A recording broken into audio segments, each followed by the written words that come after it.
Hello, my name's Mark Stubbs and I'm Professor and Head of Learning and Research Technologies at Manchester Metropolitan University.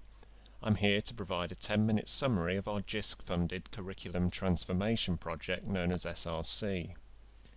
In 2008, MMU won funding for a 4-year project to support responsive curricula, SRC.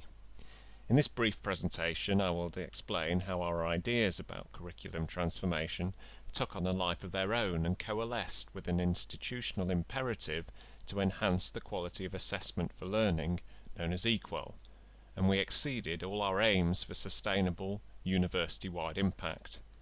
As Rick Moranis might say, honey, we blew up the project. In 2009, we conducted an audit of our course approval processes, which revealed robust quality assurance and approval protocols that were applied rigorously. However, these were heavily dependent on paper and tended to be the preserve of a group of experts who interpreted and navigated the complexity on behalf of others. Competencies had not been a design criterion for the process, although many course teams were keen to formalise their thinking on the development of graduate and employability outcomes. Challenges for responsive provision were identified in aligning time cycles for course approval and system setup, and a general aversion to risk-taking.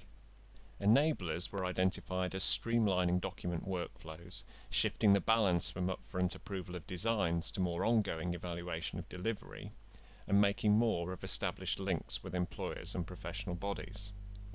SRC benefited from having 4 areas willing to pilot responsive curriculum design and delivery: law, financial services, physiotherapy and creative digital. Each area adopted a model for planning interventions that linked employers, course teams and students. Course teams considered how their provision mapped against competencies that would enhance employability. They developed ways to signpost development opportunities to students who were encouraged to showcase their talents to potential employers. Law adjusted some of their timetable to encourage students to attend local employer events. Financial services aligned their syllabus and assessment to secure exemptions from professional body examinations. Physiotherapy created a sophisticated scaffolding for professional skills development using PebblePad e-portfolio software. Creative digital tutors organised highly successful pro-dev days in which employers, students and staff met informally to discuss the local job market and run Pimp My CV clinics. MMU senior staff attended SRC benchmarking workshops and heard course tutors describe how their efforts to be more responsive were thwarted by cumbersome systems and a pervasive aversion to risk-taking. SRC really benefited from having the Deputy Vice-Chancellor for the Student Experience as its executive sponsor, and a steering group of key senior managers, which included the Head of Quality, the Head of Administrative Systems, the Head of Learning and Teaching, the Director of IT, Library and Learning Technologies, the Director of Student Services, the Pro-Vice-Chancellor for Curriculum Innovation and the Pro-Vice-Chancellor for Employability. Our DVC had been impressed by progress shown in the 4 areas, but asked the group why the university's ambition had to be limited to transforming just the 4 pilots. Surely, with major investment in new buildings and a real need to improve MMU's NSS position, we needed to think bigger. In 2010, the DVC asked the Registrar, Pro-Vice-Chancellor for Curriculum Innovation and the Director of IT, Library and Learning Tech to form a programme board to coordinate the efforts of senior staff to make a step-change improvement in the student experience. The Head of Quality, the Director of Student Services, the Head of Administrative Systems and the Head of Learning Technologies were invited to work with the EQAL board and the university's Business Improvement team to formulate plans for 4 interlinked project strands: a new curriculum framework, new administrative processes and systems, new quality assurance procedures and a new virtual learning environment. The board set the challenging target of September 2011 for going live with an entirely new undergraduate first year, supported by personalised timetabling and an integrated personal learning environment. That meant securing approval from academic board for a new curriculum framework, devising a mechanism for capturing the best part of 1,000 module specifications, approving those designs and using the data on them to set up the student record system, timetable and VLE. Might have looked like mission impossible, but I'm delighted and mightily relieved to report that over 860 new modules were approved and an entirely new first year went live in Moodle on the date that the board had intended. Academic Board approved an increase in module size from 20 to 30 credits, which prompted this refresh of the undergraduate curriculum. Limits on the number of learning outcomes and the number of summative assessments were also approved, and an electronic web form was designed for entering module specifications. This form was designed to capture the bare minimum of data, but to do so in a way that added value and facilitated reuse. Logic behind the form warned if learning outcomes had not been assessed, and encouraged assessments to be tagged with graduate and sustainability outcomes students were likely to develop.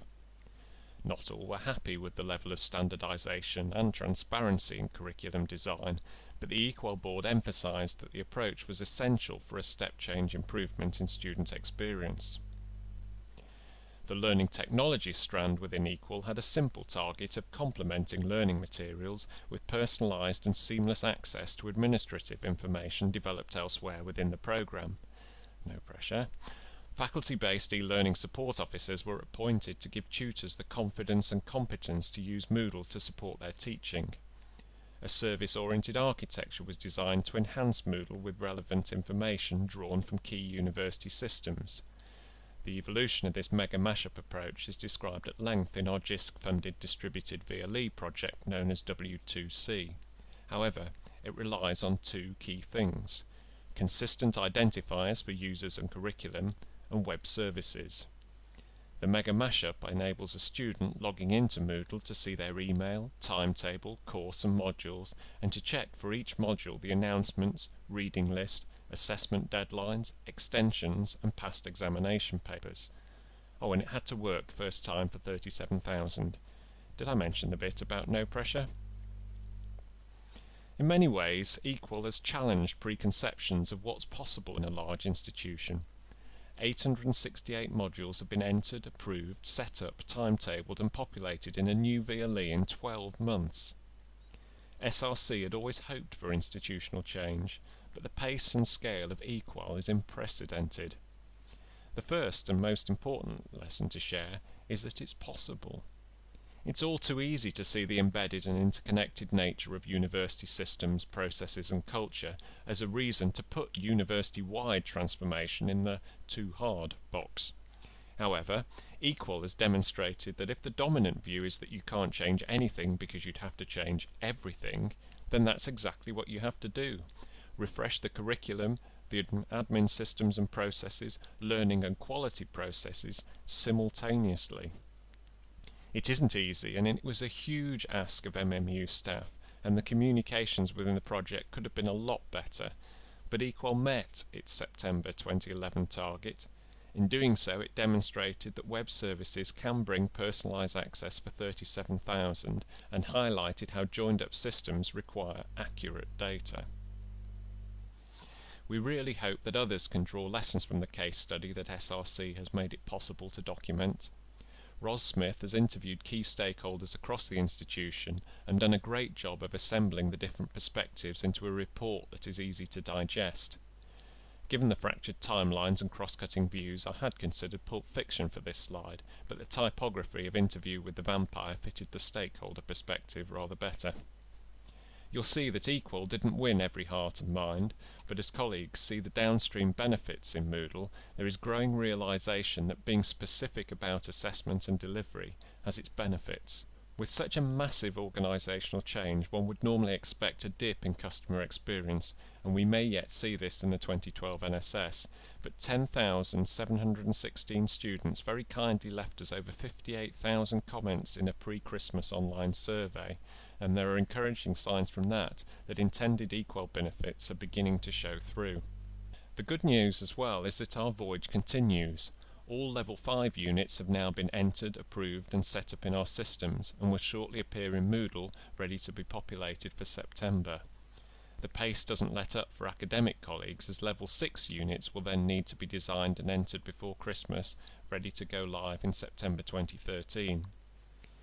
The initial benchmarking workshops for SRC identified the need to rebalance quality assurance to provide a stronger continual monitoring and improvement focus.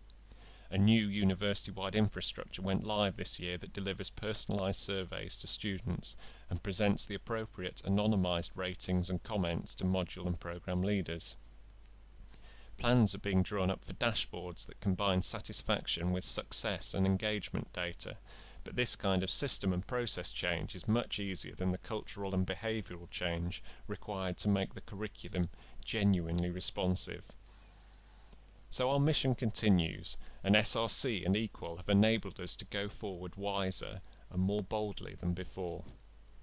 Thank you very much for listening.